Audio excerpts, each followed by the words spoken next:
Oh, my name is Cristina Blaj. I've been spending the last 15 years optimizing revenue and distribution for hotels. And I'm the CEO and founder of Open Revenue Consulting, which is a strategic tech consulting firm based between London and Gran Canaria, very much focused on growing the asset value for hotels through specialized digital transformation processes within sustainable asset management,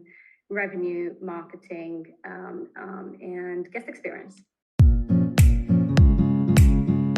I think, upselling is very much about encouraging customers to spend more money by upgrading an initial purchase. It's about how you can enhance their stay, whether they're selecting a superior room category or whether they're going for more space because they're traveling with a family, or it can be as simple as adding some additional in-room extras for their stay. Whereas cross-selling is more about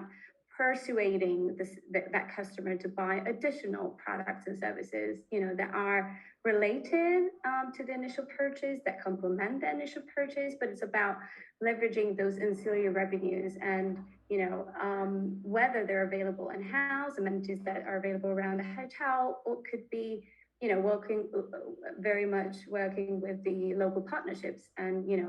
bundling experiences, creating attractive packages, or really just simply adding those local activities or experiences as individual add-ons. The most appropriate time to position these are within, the check-in experience, whether is that online or at the front desk, or whether is about identifying that conversation, the right conversation to position this with the right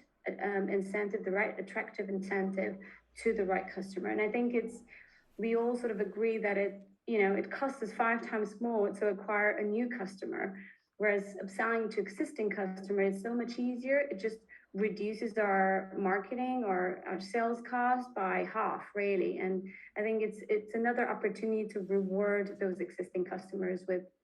some special treats. And I think a lot of the successful companies, and definitely the Fortune 500 companies, are leveraging, and they're investing considerably in powerful rewards programs that help them drive that loyalty and certainly make good use of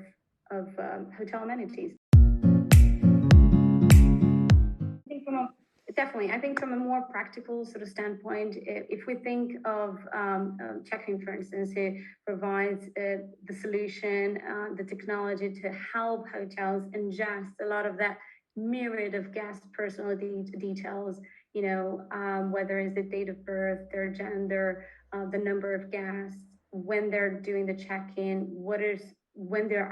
arrival, their departure, everything to do with the reservation field, the reservation details on that screen, what's their length of stay, whether they're repeat guests, where they're coming from, how they booked their holiday, what type of category they enjoyed. With all of these granularity of details, hotels have the ability to segment audiences, to segment customers, to really fine-tune and create very targeted, very relevant and attractive, personalized upselling experience. And I think one of the biggest challenges that hospitality has been facing, not just throughout the pandemic, but particularly now, as we kind of come back to some sort of normality, is labor shortage. And I think very often hotels think, how am I going to be able to really implement another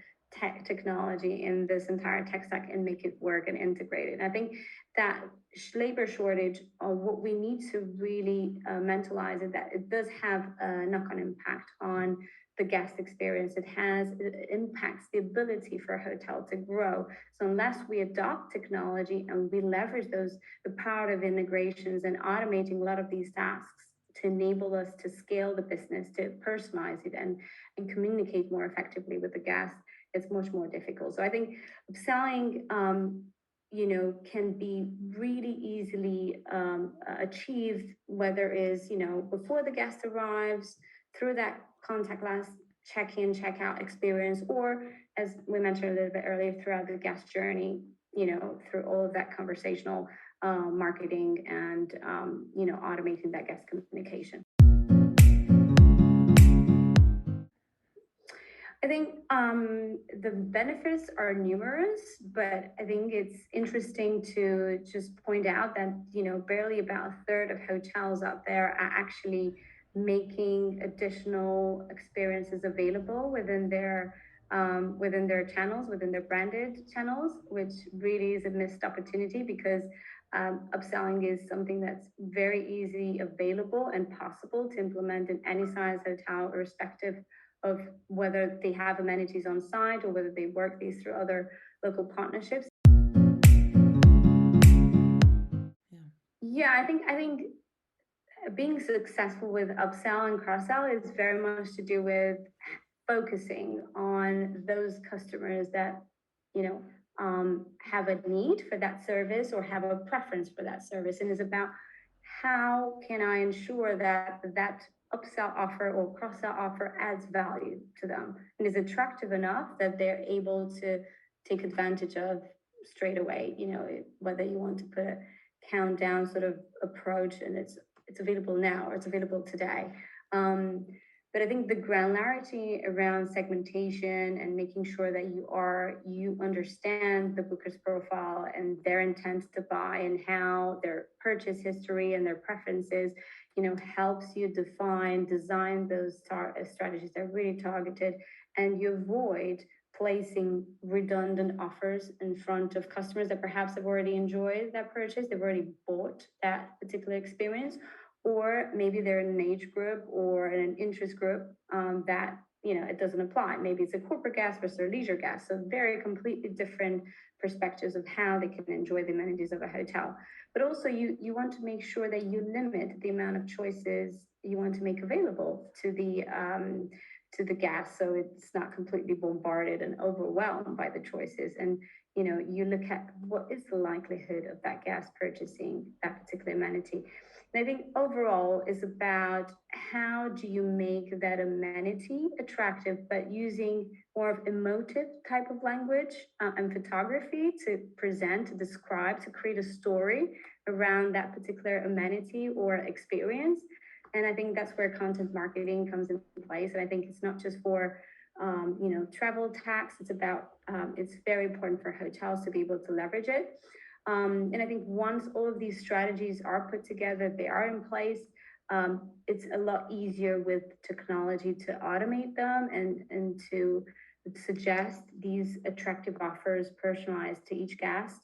and specific moments in time during, in their pre-stay, during their in-stay, and even post-stay. And I think it's really about understanding what is the channel of communication, of engagement that the customer is really happy to